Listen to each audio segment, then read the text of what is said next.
Hi,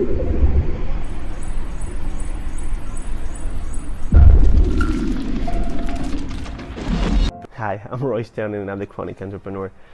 We're continuing these parallel lines between entrepreneurs and chronic illness patients, just like me.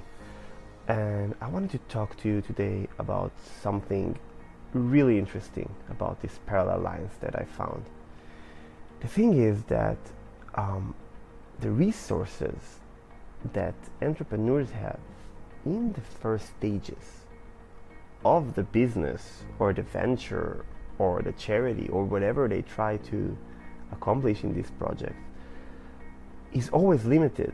So we have very limited amount of resources, and just like a startup, we need to kind of manage our budget or manage our energy. We talked about it in the last video, but I noticed that many of us chronic illness patients know very well to manage expectations and manage resources. Do we have to be strong all the time?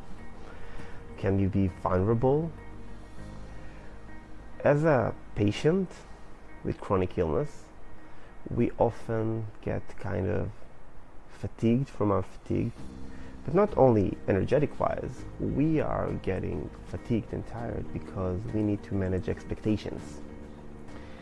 And I found out that sometimes letting go is the best way to go. Do we really need to act strong all the time? What I found is basically that when you try to act stronger physically than you are, you waste so much energy. I woke up this morning, and I decided to make another video. I have it all planned out. I have a total layout because I'm a public speaker. I have a lot of topics I want to talk to.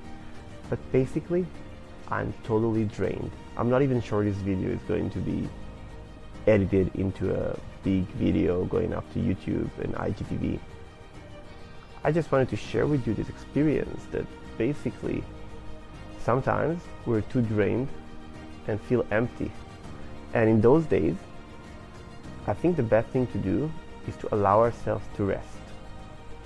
But if those days are an excuse for you to stay in bed, if you can get out of bed, of course, I think that you should develop some sort of a routine, because routines really help us stay sharp and stay active.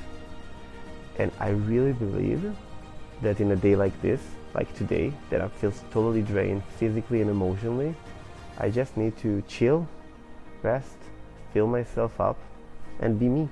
Let's make a short one today.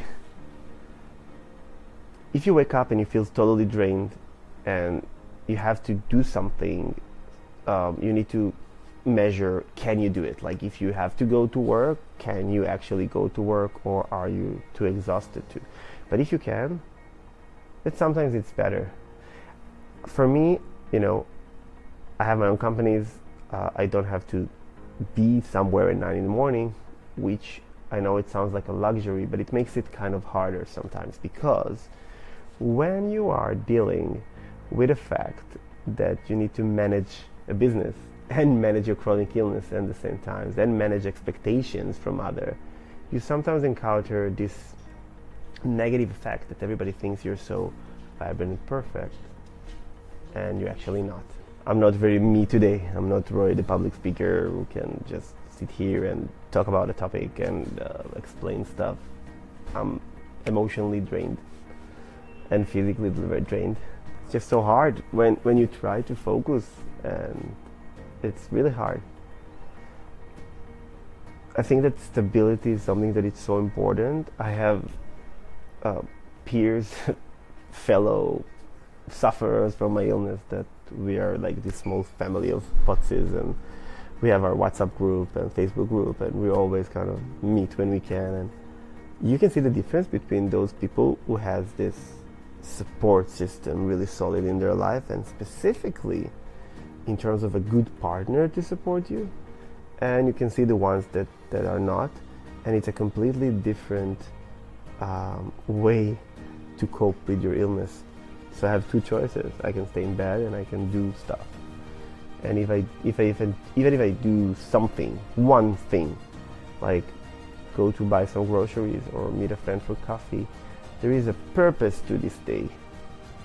And that's what I'm trying to say today, that see you next time.